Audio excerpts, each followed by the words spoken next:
Eh bien, bonjour. Je m'appelle Massimo Micheluzzi, je suis vénitien et je fabrique des objets décoratifs en verre à Murano. Et voici ma fille Elena. Elena? Nous habitons ici depuis... Elle est née à 100 mètres d'ici, mais n'est jamais venue dans ce chantier naval de Santrovaso, qui est un des plus... C'est la première fois. qui est un des plus anciens et un des derniers endroits où on fabrique encore les gondoles. Je l'aperçois tous les jours en passant de l'autre côté du canal, mais Mais tu ne l'avais encore jamais visité et tu me demandais à juste titre pourquoi ces maisons ont-elles un style montagnard et pourquoi celle-ci ressemble-t-elle à une maison de Cortina. C'est parce que ce sont les gens de cette région qui nous ont amené le bois du Val Cador, qui sert aussi bien à la construction des bateaux qu'à celle des maisons, et on leur a confié la mission de construire dans ce style montagnard qui existe encore aujourd'hui, mais qui est assez atypique pour Venise. Et là-bas, il y a un monsieur qui est en train de peindre une gondole en noir, et il a très peur que l'on soulève de la poussière. Parce que si de la poussière se colle à la gondole, elle n'aura plus alors cette couleur noire et brillante, propre au piano.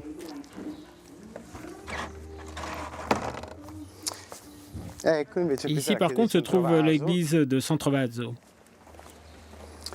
Elle est tout près de chez nous. Là, il y a de beaux tableaux du Tintoret. Celle-ci aussi est plutôt bien conservée et bien entretenue.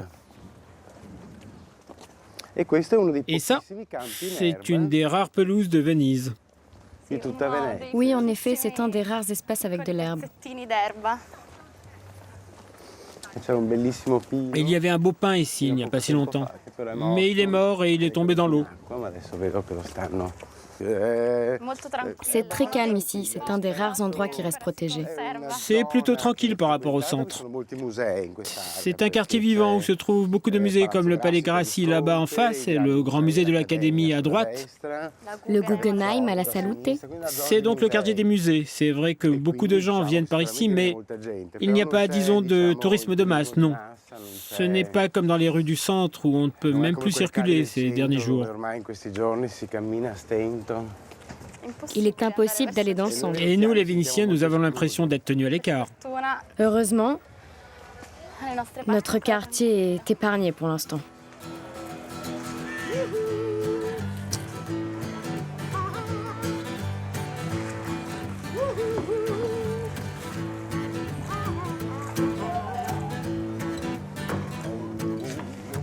Moi aussi, j'apprends à naviguer. Oui, mais bon. Il me fait remonter et descendre ce canal. Oui, sur ce canal, c'est calme et on parvient encore à naviguer à cette heure-ci. Naviguer à Venise est trop difficile. Il y a trop de bateaux, trop de hors-bord qui vont trop vite et qui provoquent trop de vagues. Regarde, ils ont mis des tirants en acier au premier et au deuxième étage pour consolider les petites colonnes. À cette époque, elles étaient fines. Et elles ont sans doute été rapportées de Grèce par un Vénitien, étant donné que c'est du marbre grec. Et celle qui se trouve au centre est peut-être en marbre rapporté d'Afrique. Et oui, ils récupéraient le marbre de construction un peu partout.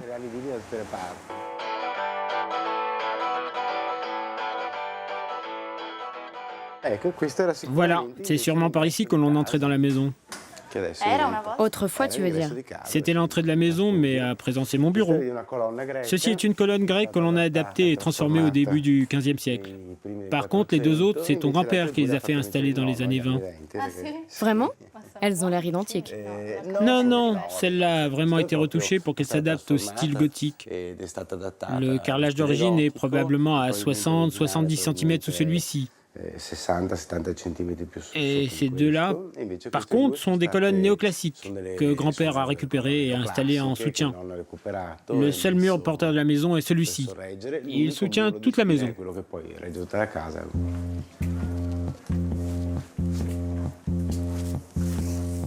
Les secrets du verre. Les secrets du verre, oui. C'est dommage que tu ne viennes vraiment jamais à Murano. Il y a tant de choses que j'y ai apprises autrefois. Ah, si tu venais toi aussi pour comprendre tous les mystères du verre. À quel moment il se mélange à un autre? Pourquoi il est dur? Pourquoi il est mou? Comment il réagit à la chaleur? Pourquoi il prend une forme plutôt qu'une autre? Ce ne sont pas des choses qu'il suffit juste de dessiner. Ce sont des choses pour lesquelles tu dois avoir anticipé, tout en sachant comment se comporte ce verre. Sinon, tes prévisions restent sans suite. En revanche, si tu avais de temps en temps l'occasion de venir, Oui, la prochaine fois, je viendrai. tu comprendrais que le verre, avec par exemple la chaleur, se tord tout seul et que cette forme qui serait très difficile de faire à la main se fera peut-être toute seule. Parce qu'en se tordant, à cause de la chaleur, le verre prend une forme naturelle, très élégante, qu'il serait impossible d'obtenir à la main. C'est un des nombreux petits trucs que tu pourrais...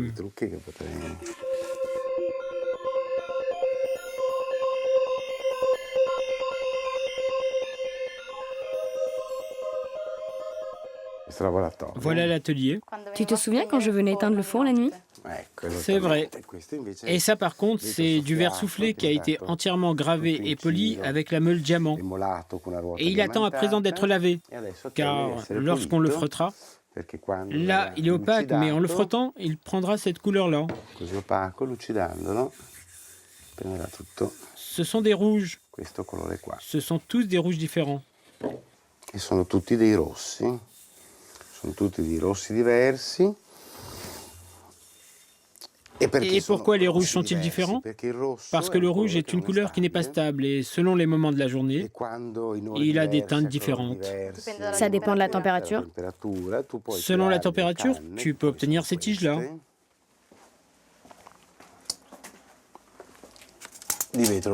En verre rouge, et selon les jours et la chaleur, ces tiges prendront des tonalités différentes, qui se mélangeront les unes aux autres. Après, allez, on va voir la suite.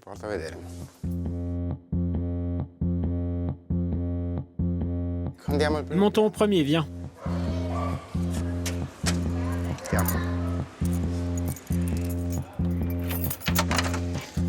Je vous en prie, mademoiselle. Merci.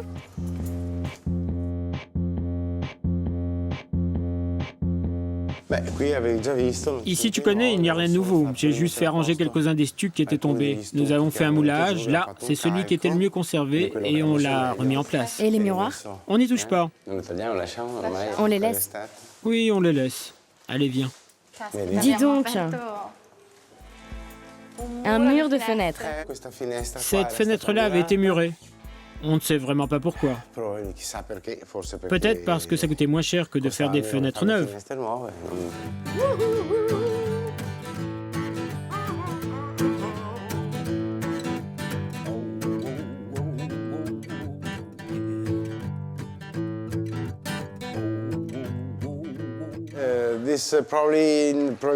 Au 19e siècle, je pense, on a fait une séparation. Là, il y avait un mur, je m'en souviens. Cette fenêtre était murée. Il y avait un mur là, il y avait une porte, et ça, c'est la marque du vieux carrelage. Et ce mur a donc bien été abattu et le plafond refait.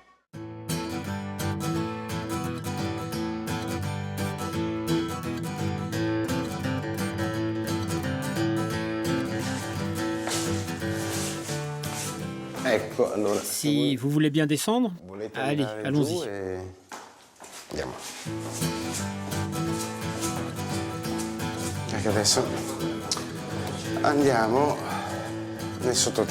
À présent, nous nous rendons dans les combles. C'est la partie de la maison que je préfère, comme tu le sais bien. C'est celle que nous préférons. Et encore des escaliers. Nous avons l'habitude. Oui, nous avons l'habitude.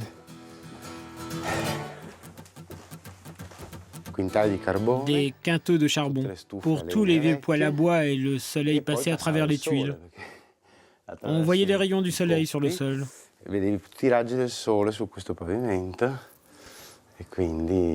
Ici, on stockait les vieilleries. Je venais y jouer quand j'étais enfant et j'adorais cet endroit, c'était mon préféré. J'y étais très attaché, c'était un peu mon jardin secret. Et ça, c'est une vieille table du Corbusier qui est un peu... Elle est ancienne. Je dois dire qu'elle a bien résisté au temps ces 20 dernières années. Elle est un peu rayée, mais elle est encore en bon état. Les bougies l'ont abîmé. On adore utiliser des bougies. Oui, bien sûr, mais ça s'enlève. Et oui, c'est un meuble qui résiste bien. Et ici, on se sent vraiment bien, n'est-ce pas? C'est la pièce que je préfère. C'est vrai, c'est ta préférée. On l'a surnommé le Harris Bar à cause de cette table.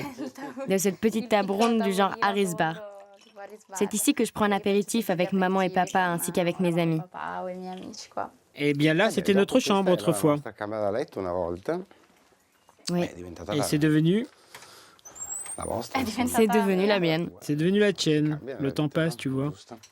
C'était votre chambre au début. Ça a été la mienne pendant un moment. Je me rappelle de mon petit lit. C'était une seule pièce quand... Maintenant, c'est mon petit boudoir, mon bureau. Et là, c'est toi. Quel âge avais-tu? 1 an et demi? Tu es assis sur le plan de travail de la cuisine. Je t'avais posé comme ça, tac, comme une pâtisserie. Come una torta.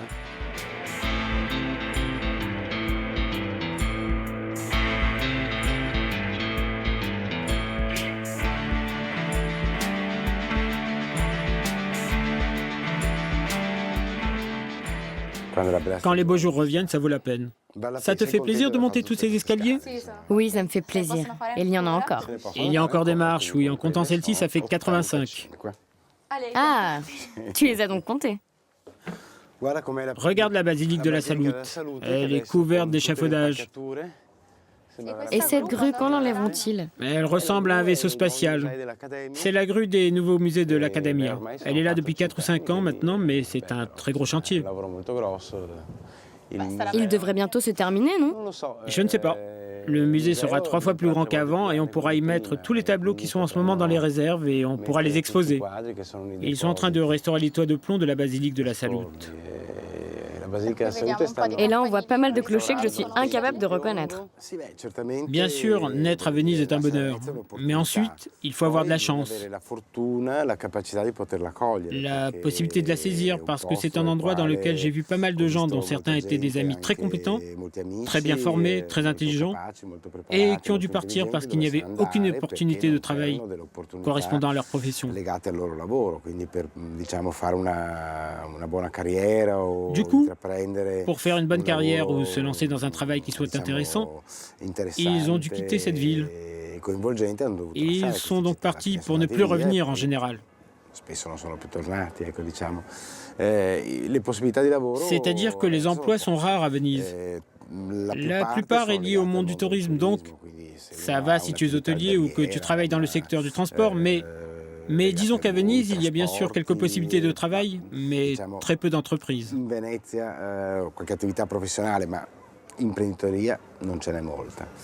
On vit bien à Venise. On y vit mieux que n'importe où ailleurs, je crois. Mais ensuite, il faut Pas forcément mieux. sortir, voir ce qui se trouve dehors. Venise est vraiment un endroit. C'est un endroit spécial.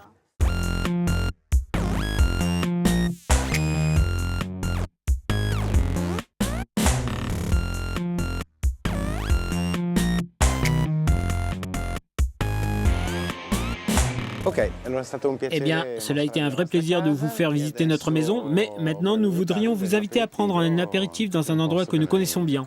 D'accord ?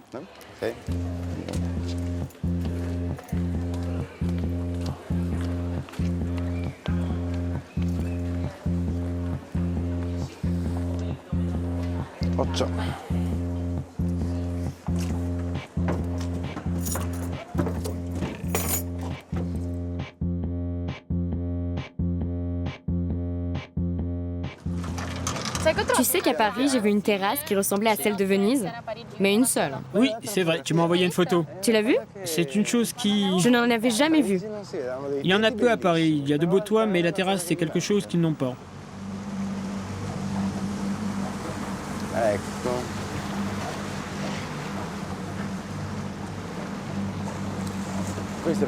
C'est le Palais Grassi. Tu as vu l'exposition au Palais Grassi? Non. Rome et les barbares. Ça continue, Rome et les barbares. Salut. C'est qui? Le Gondolen. Le Gondolen? Oui, le Gondolen.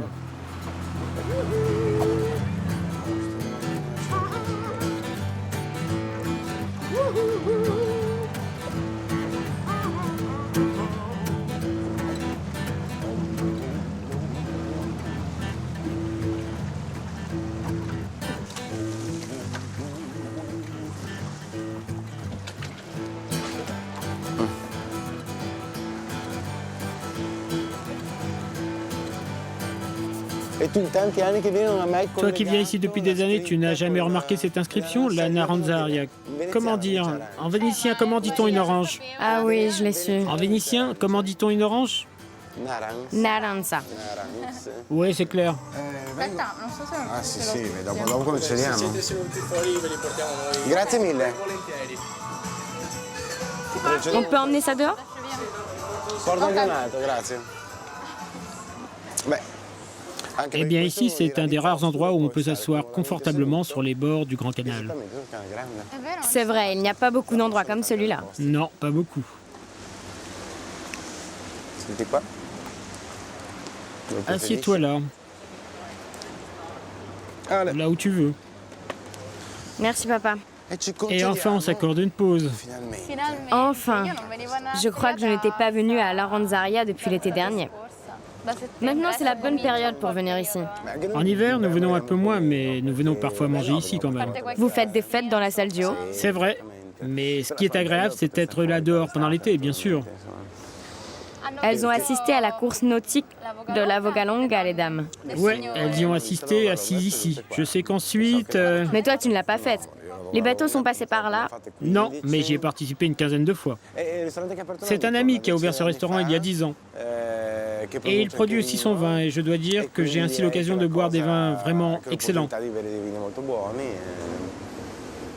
Et donc, à cette heure-ci, C'est vrai, il est récent car avant, il n'y avait rien. Ils ont commencé à ouvrir. ici se trouvaient les magasins du marché, même à l'endroit où on est assis. Et il y avait le marché. Il y avait les baraques, disons, du marché général. Puis petit à petit, ils ont commencé à ouvrir ces... En fait, cet espace était une sorte de reconquête pour la ville. C'est un lieu très agréable, en somme. Eh ben, santé. Chin. C'est quoi, un pinot? Il est bon.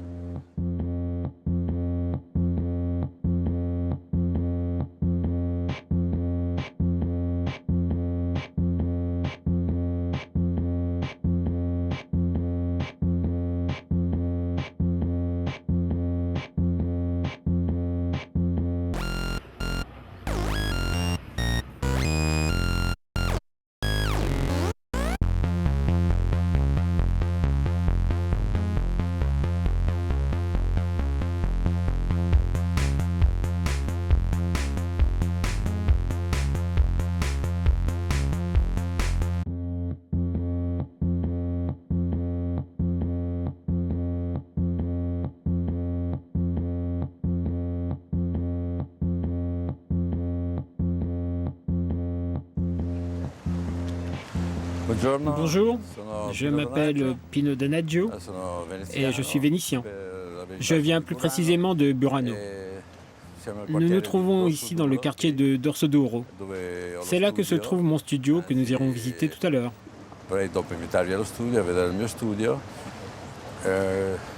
Voyons voir, que vous dire. Voici l'église de la Salute. C'est un quartier très calme qui est devenu un quartier résidentiel. Ici, il y aura bientôt un nouveau musée et un peu plus loin, il y aura le Guggenheim. C'est ici que depuis 2 ans et demi, se trouve mon studio. Avant, j'étais installé dans un autre quartier de Venise. Allez, on va au studio.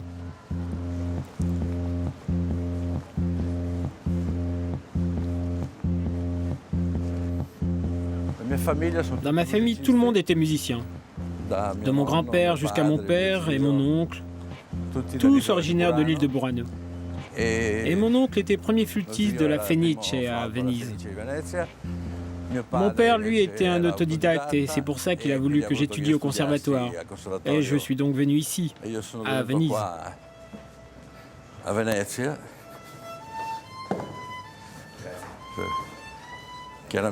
Évidemment, à chaque fois que je croise un musicien, je lui donne une pièce. Et la famille de ma mère, elle, était une famille de pêcheurs. C'est le chemin que j'emprunte quotidiennement depuis 2 ans et demi. Et c'est là que je compose toutes mes musiques de film. Je suis compositeur de musique de film. J'ai fait beaucoup de films, même en Amérique. Mais pendant la première partie de ma vie, j'étais chanteur. J'étais un chanteur italien à succès, connu même à l'étranger. En 1965, j'ai même chanté plusieurs fois à l'Olympia à Paris. Et mon plus grand succès, Io che non vivo, You Don't Have to Say You Love Me, a été repris par Dusty Springfield et même par Elvis Presley. En fait, presque partout dans le monde, ce titre a été premier dans les classements et beaucoup de chanteurs l'ont repris dans leur répertoire. Je viens juste d'apprendre que Nicole Kidman fera un film sur la vie de Dusty. Et Io che non vivo connaîtra, je pense, une deuxième vie dans le monde entier. C'est ici que je compose toutes mes musiques de films. Nous sommes arrivés.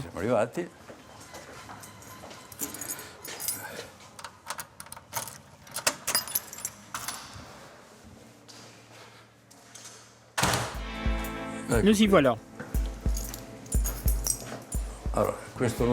Voici donc le studio dans lequel je compose. Il est très moderne par rapport à ce que nous avons vu dehors. Quand nous avons trouvé cet endroit avec ma femme, il avait l'air d'une ruine. Mais par la suite, grâce aux travaux, c'est devenu, me semble-t-il, un bel endroit. Mon architecte est une femme, Madame Serp. Nous avons fait un lieu moderne, accueillant, confortable pour moi et pour mon travail. Elle a dû faire des trous ici en dessous pour que les câbles ne soient pas apparents. Les câbles de mes deux pianos, de tout mon matériel. Et ici, je garde toutes les versions de You Don't Have to Say You Love Me, les chansons. Et ici, je garde toutes les versions de mes musiques de films. Ici, c'est vraiment mon royaume. C'est là que je passe mes journées à écrire.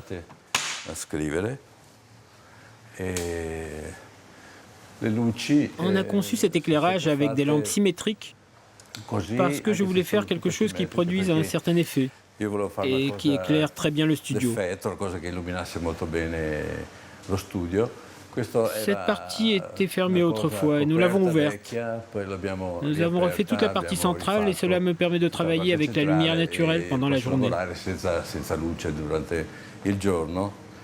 Là-bas, elle a fait mettre des miroirs dans le couloir, que nous irons voir après, pour que je puisse voir l'eau tout en travaillant à ma musique. Ici, ce que j'aime, c'est l'eau. Mon ancien studio aussi était proche de l'eau. J'adore ça. Avec elle, on se sent vraiment à Venise. Quand j'ai dû déménager parce que j'étais célèbre, il était question que je m'installe à Rome, que je m'installe à Milan. Mais moi, j'ai préféré venir ici parce que Venise m'inspire. À Venise, quand tu te promènes autour de toi, tout n'est qu'art. J'ai pas mal d'amis et cette toile est d'un de mes amis, Silvestro Lodi. C'est une composition que je peux modifier quotidiennement. Je peux changer ou cacher le sax et mettre... Je peux me faire un tableau personnalisé chaque jour. C'est un ami de longue date. Ici, un disque un peu particulier puisque ce n'est pas un des miens. C'est le disque du dernier film de Tarantino, Boulevard de la Mort. Et là, c'est un article dans lequel Tarantino déclare « Tarantino adore Donaggio ». Je ne connais pas Tarantino, mais lui, il aime ma musique, puisque, d'après ce qu'il dit, il suit ma musique depuis l'époque où je chantais au Festival de San Remo. J'espère le rencontrer un jour et peut-être bien qu'alors je ferai une musique de film pour lui. Voilà la première que j'ai faite, Don't Look Now, mon premier film pour lequel j'ai gagné le prix de la meilleure musique de film. C'est à ce moment-là que j'ai décidé d'arrêter de chanter pour me consacrer à l'écriture. Cela fait partie des choses importantes pour moi. Et ça, c'est mon dernier prix, tout récent. Je viens d'obtenir cette nomination au David Donatello pour la chanson Milano, Palermo et Ritorno, qui était en salle il y a tout juste 2 mois. Ici, j'ai fait faire une niche avec les photos des réalisateurs avec lesquels j'ai travaillé. Ici, c'est un de ceux qui a le plus compté, Brian De Palma. J'ai fait 6 films avec Brian. Là, c'était avec Spielberg dans la maison de Palma à Los Angeles. Lui, c'est Sergio Rubini avec lequel je viens juste de faire un film, Colpo d'Occhio. Là, c'est John Travolta pour lequel j'ai fait bien sûr Blowout. Là, c'est Charles Aznavour. Il a chanté une de mes chansons et nous avons écrit ensemble une chanson sur Venise. Ici, on a un autre Armand, dont nous avons déjà parlé. Ça, c'est de mon ami romain, le sculpteur Maurizio Savini. Il fait toutes ses sculptures avec des chewing-gums américains. Si on soulève ceci et que l'on respire, on sent vraiment le parfum des chewing-gums américains des premiers de notre enfance. Il fait ce genre de choses. Il m'a dédicacé ce piano. On y voit mes initiales pour Pino Donaggio. Il fera bientôt une exposition à Londres.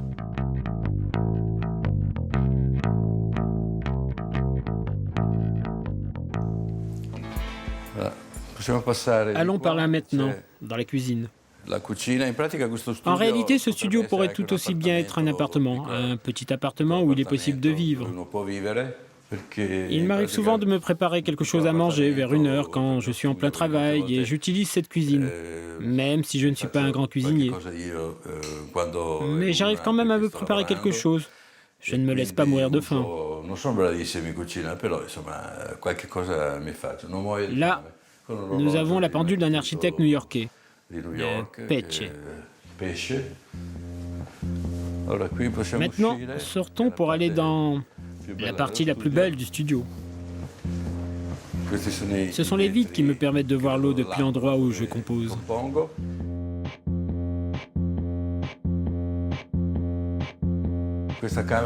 Cette chambre a été pensée par ma femme et avec elle, nous revenons à l'ambiance de Venise à cause des velours vénitiens, des velours anciens, mais aussi à cause de ces lampes qui rappellent les lampes de l'Antiquité.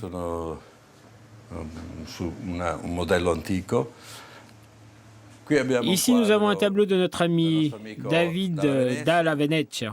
Je crois qu'il s'agit d'un de ses plus beaux tableaux. Il s'appelle La Folla. Je crois qu'à présent, il ne fait plus du tout ce genre de tableau. Et je ne sais pas pourquoi, parce qu'il est magnifique. Dalla Venezia, je le connais depuis longtemps parce que ma fille a une galerie. En fait, elle en a 2. Et c'est moi qui lui ai transmis la passion de la peinture, parce que j'achetais des tableaux pour la maison. Je suis un collectionneur et elle, c'est donc devenue une passionnée pour les tableaux. La peinture. Elle a suivi un cours de gravure avec Riccardo Licata, qui enseigne à Paris. La mosaïque, c'est donc ainsi que j'ai connu il y a plus de 15 ans Dalla Venezia.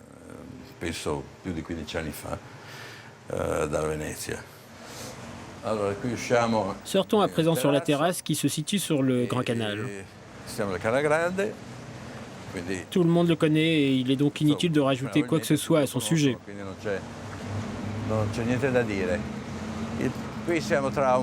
Là, nous nous trouvons entre un palais, un petit palais gothique, et le palais Salviati qui date, lui, à peu près de 1912.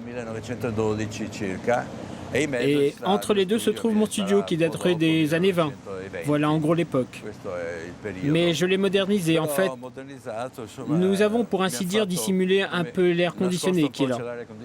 Et ici, l'architecte, toujours Patrizia Azerp, a conçu ceci pour ne pas en dire l'ancien.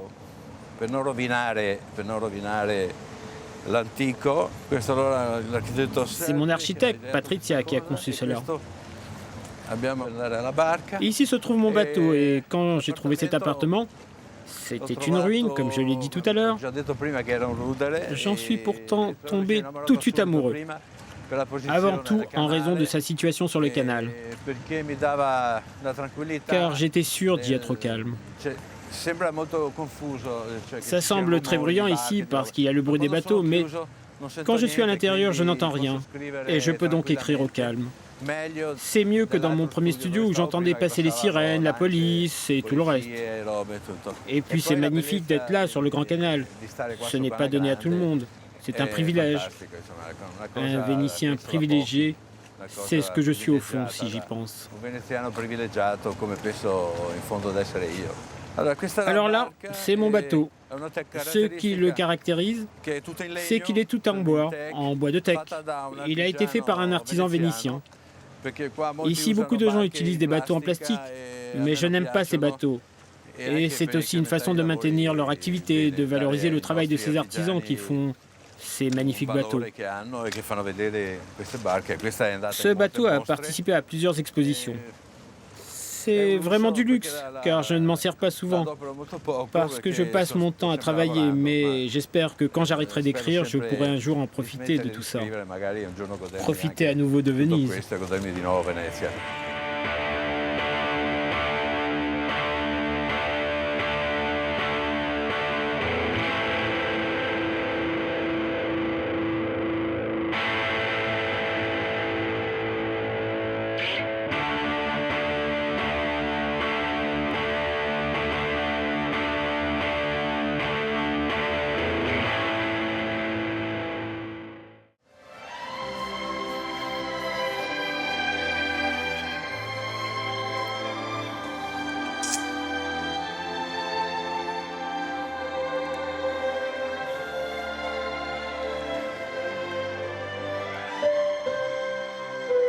Cappuccino, commissario.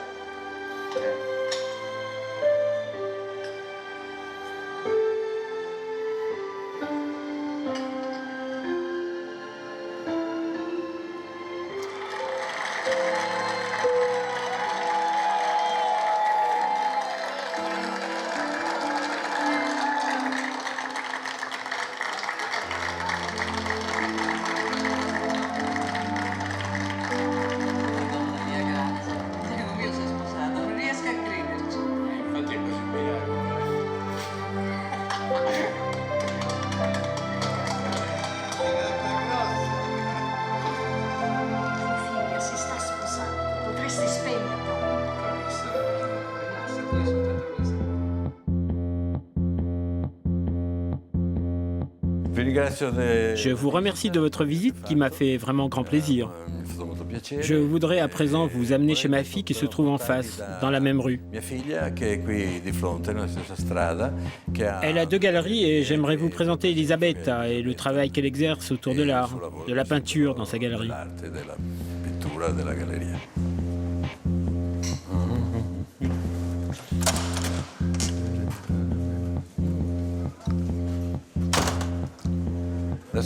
Je vous accompagne jusqu'à la galerie de ma fille, Elisabetta.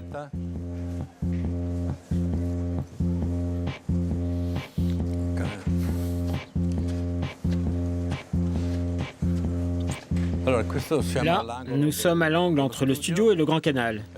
Et par là, on arrive au studio et à la galerie de ma fille.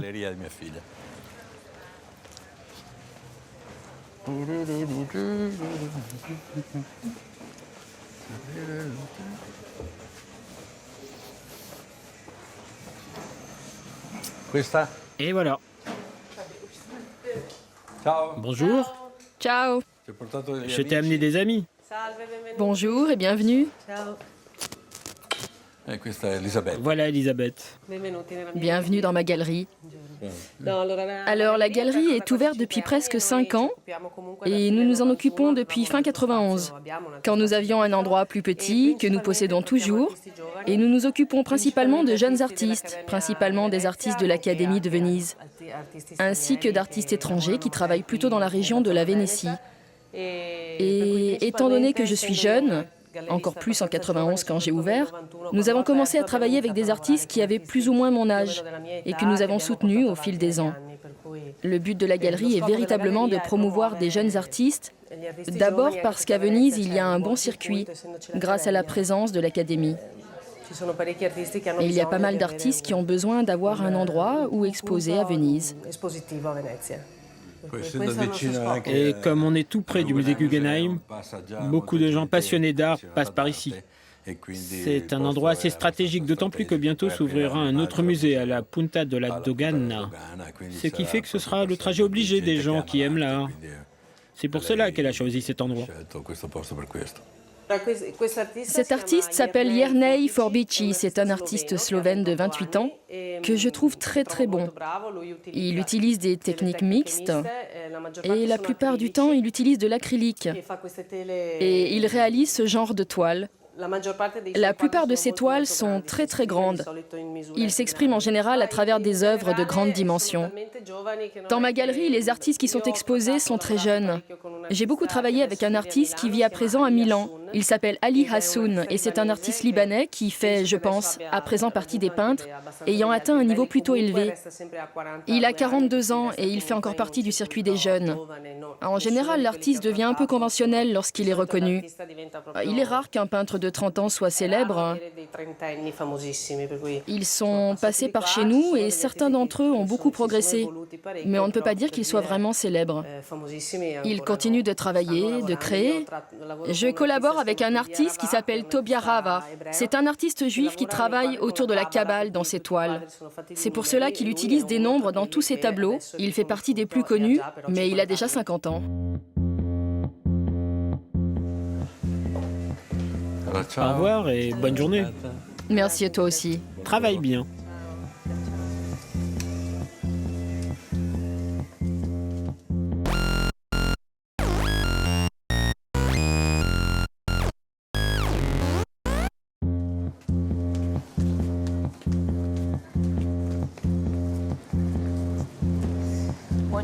Bonjour, bienvenue. Je m'appelle Maria Marganti, je suis artiste peintre, je vis à Venise. On se trouve actuellement sur le pont qui divise le côté de San Marco avec le canal Egeo. J'habite sur le canal Egeo et je vais vous emmener en direction de chez moi. Nous sommes sur la place de Sant'Apostoli.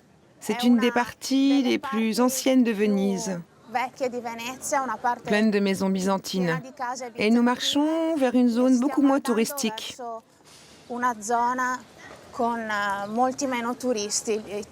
Les touristes en général prennent cette rue plus neuve, qui est celle-ci. Ils se dirigent alors vers San Marco, de l'autre côté. Par contre, ils ne vont pas du tout par là, à droite, là où se trouvent toutes les nouvelles constructions. C'est un quartier beaucoup plus populaire, où presque seulement les Vénitiens vont et y vivent. De ce côté, c'est une zone pleine de boutiques, de petits restaurants qui sont très peu fréquentés par les touristes. Là, c'est chez moi, c'est la façade de la maison. C'est une maison byzantine avec des fenêtres à 3 arcades. C'est des maisons que l'on voit souvent sur le Grand Canal. Celles qu'on connaît plus à Venise sont les gothiques.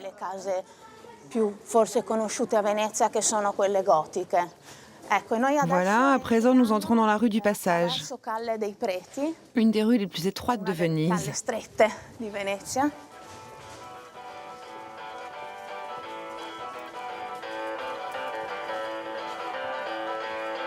Prego.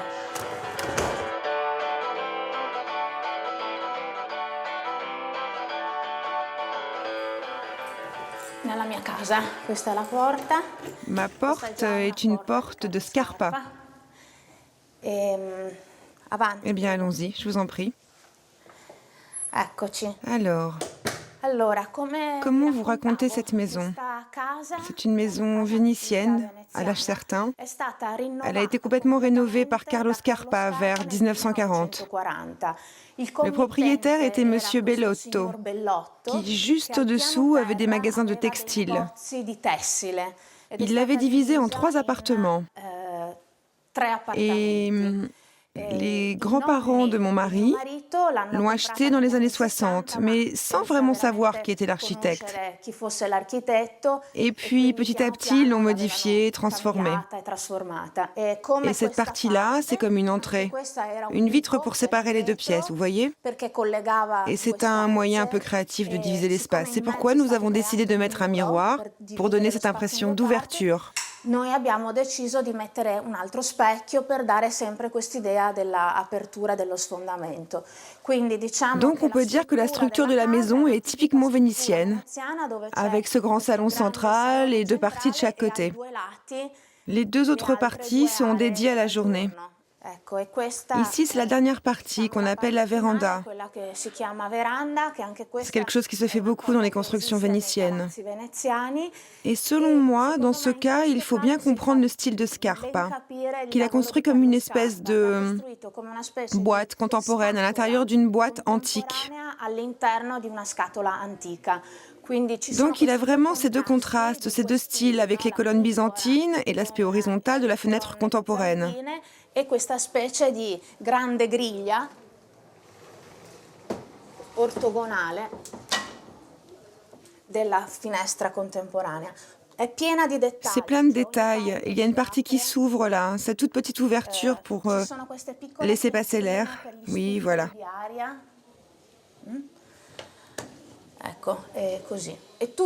Toute la maison est comme ça, pleine de petits détails architecturaux.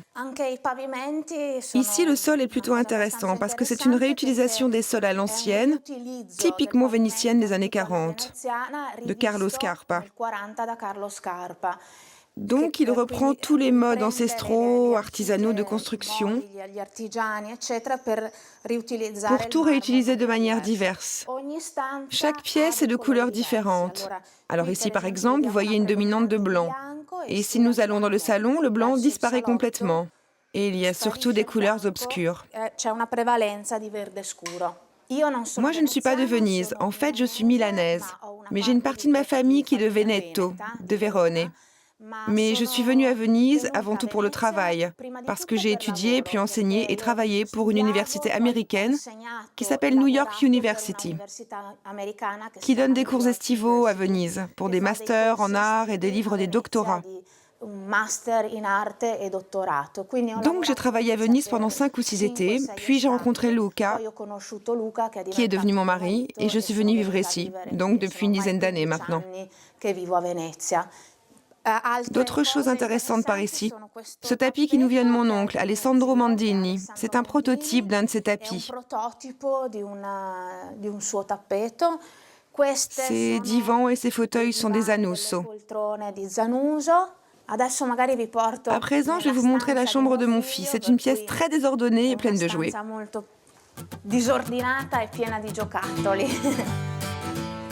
J'ai un fils de 6 ans qui s'appelle Pierre. En ce moment, il est à l'école. Ici aussi, c'est une partie du salon à l'origine du projet de Carlo Scarpa. Mais nous avons voulu recréer une pièce qui, vous le voyez, est pleine de livres, qui appartiennent à mon mari et à moi. Puis elle s'est remplie aussi de la vie de mon fils.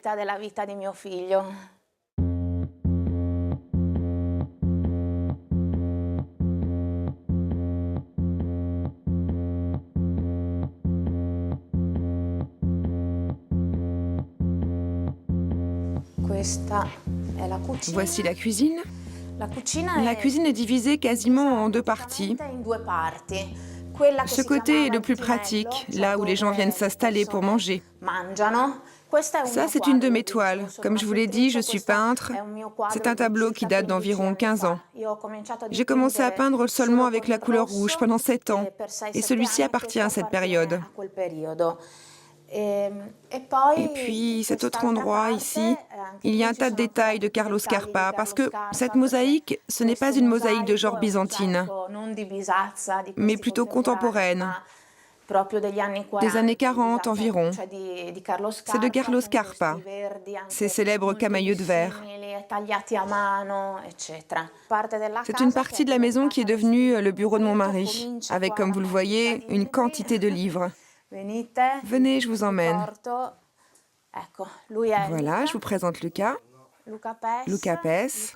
Luca est professeur à l'International University. Il enseigne l'histoire contemporaine de l'Italie, l'histoire contemporaine de Venise et l'histoire de l'Europe.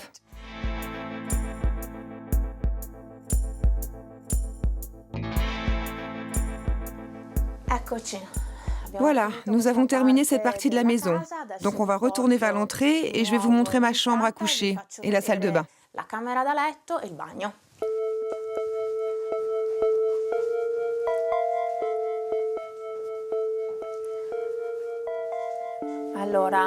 Alors, à présent, nous voici dans la chambre à coucher. La chambre contient un ensemble de meubles des années 30 qui nous viennent des grands-parents de mon mari. Sur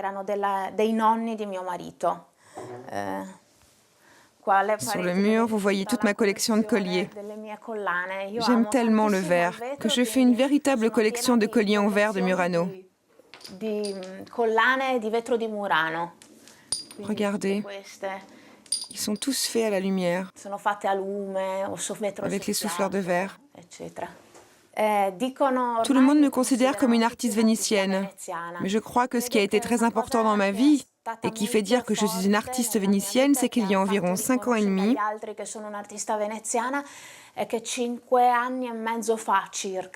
j'ai commencé à faire beaucoup de rencontres. Des rencontres toutes les semaines, au début à mon bureau, et puis à présent dans une galerie d'art contemporain. Des rencontres entre artistes. C'est-à-dire, alors on rencontre un artiste qui présente son travail à d'autres artistes. Et ce sont des rencontres qui ne sont pas faites pour des journalistes ou des critiques ou des éditeurs, mais seulement entre nous, pour tous ceux qui veulent se définir comme artistes. Parce que l'idée, c'est de poursuivre un dialogue entre confrères, entre personnes qui font les mêmes choses et qui permettent, au fur et à mesure, la création et l'évolution de son propre travail. À présent, je crois qu'il ne me reste plus qu'à vous montrer ma salle de bain. Mais c'est une salle de bain un peu particulière. Alors, voilà la salle de bain. Elle a été complètement transformée. Elle avait besoin d'être faite. Il y avait des soucis dans la tuyauterie. Bon, nous avons changé absolument les couleurs de Scarpa. Dans l'idée de Scarpa, le sol et les murs étaient d'une couleur un peu jaunâtre. Jaune, ocre. Et la mosaïque, par contre, était dans les tons de lavande.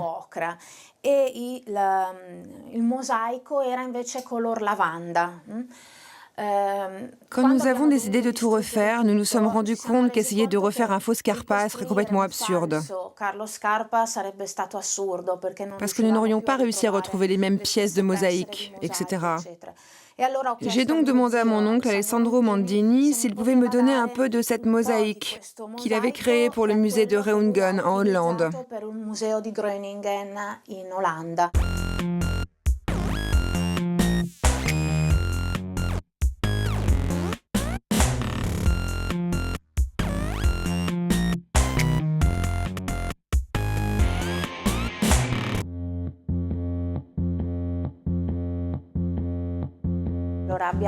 Bon, nous avons terminé la visite de la maison. Alors maintenant, j'aimerais vous emmener dans un endroit particulier que j'aime beaucoup, qui s'appelle la Fondation Stampalia. C'est un musée, une fondation, une bibliothèque. On peut y faire tellement de choses, mais je vous expliquerai tout ça quand on y sera. Ça se trouve à Campo Santo Maria Formosa. C'est environ à 10 minutes à pied d'ici. Bon, aujourd'hui, tout est un peu fermé parce qu'on est lundi. Mais d'habitude, c'est un endroit très vivant, plein de petits restaurants, d'auberges, très peu touristique. Et où viennent surtout les Vénitiens. Là, c'est la Fondation Saltori. Mais d'abord, je vais vous emmener dans mon atelier. Comme ça, vous pourrez voir où je travaille.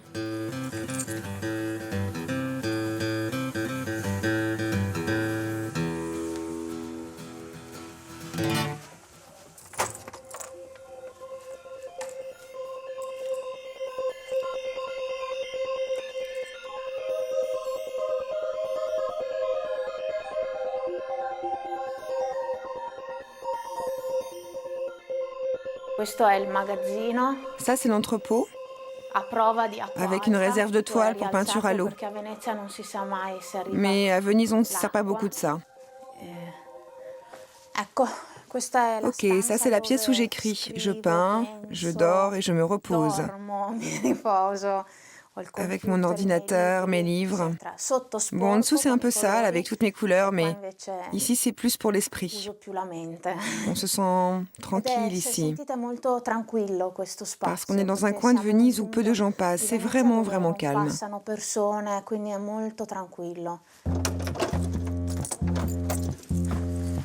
Maintenant, on va à la Fondation. Venise est une ville très intéressante, notamment pour son côté très contemporain. Parce qu'elle a une qualité que d'autres villes ont aussi. C'est ce côté village qui donne la possibilité de rencontrer les gens. Il y a vraiment une vie de quartier, une vie quotidienne très intéressante et possible.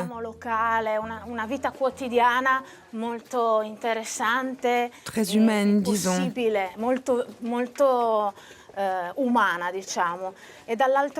Et d'un autre côté, il y a une vie complètement tournée vers l'international, que peu de villes possèdent en réalité, surtout en Italie.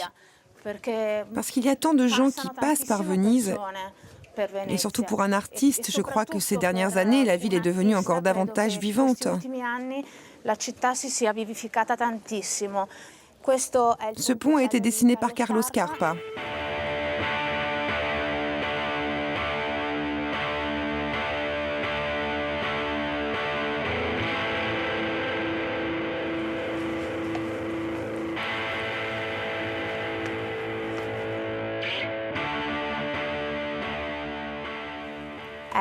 Nous voici enfin à l'intérieur du musée de la Fondation Stampalia.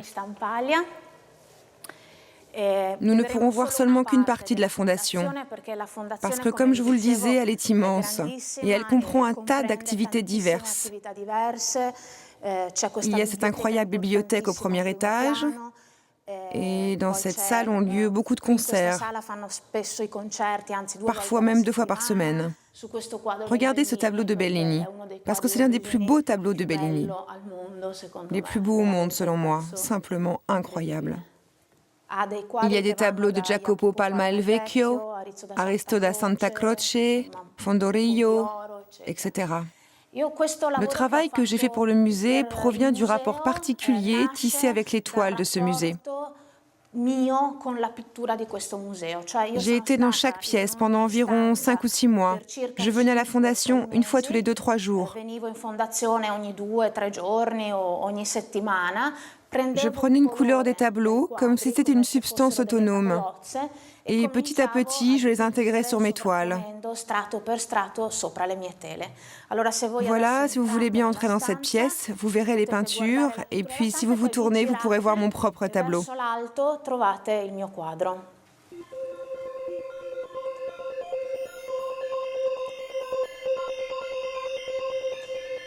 E qua il mio ultimo quadro. Tous ces tableaux finissent avec un ton différent de rouge. Et d'un certain point de vue, si vous vous mettez comme ça, vous pouvez voir les 5 tableaux. Dans cette pièce, il y a une autre de mes interventions pour l'exposition. Il s'agit d'une sérigraphie. C'est quasiment l'histoire de la création de cette dernière impression. Ce sont 30 couches de couleurs, et de la première à la dernière, ça montre tout le processus pour arriver à cet ensemble. On commence avec du rouge, on termine avec de l'argenté. L'idée est la suivante. Une couche plus la deuxième égale 2. 2 plus 1 égale 3. 3 plus 1 égale 4. 4 plus 1 égale 5. 5 plus 1 égale 6. Et ainsi de suite pour enfin arriver jusqu'à 60. L'eau qui coule de cette petite fontaine va jusqu'au bout, derrière. C'est un peu comme un jardin zen. Bon, voilà, notre petit tour se termine ici. Je vous ai emmené avec moi, de chez moi, mon atelier. Ça a été un plaisir. J'espère avoir réussi à vous intéresser. Et je suis heureuse de vous avoir rencontré.